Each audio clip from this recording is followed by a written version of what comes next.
দেখি তো পাপান কি করছে। ও নিশ্চয়ই খেলছে, ওখানে আওয়াজ পাওয়া যাচ্ছে কিসের।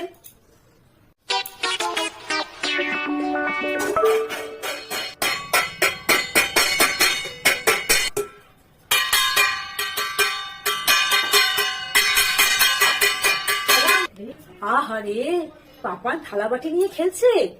ভেবে দেখছি কিছু একটা কিনে দিই ওকে। বেচারিটা এইভাবে খেলছে, এইভাবে খেললে হয়? আমি এই পাপানের জন্য এই ডুমরুটা নিয়ে এসেছি। এটা পাপানকে গিয়ে দিই, তাহলে খুব আনন্দ পাবে পাপান। যাই যা।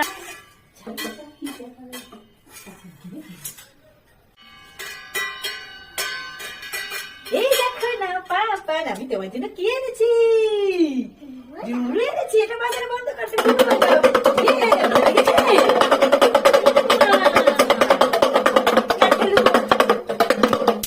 পাপান ডুমরুটাকে নিয়ে কি করলে পার্ট 2 দেখার জন্য সবাই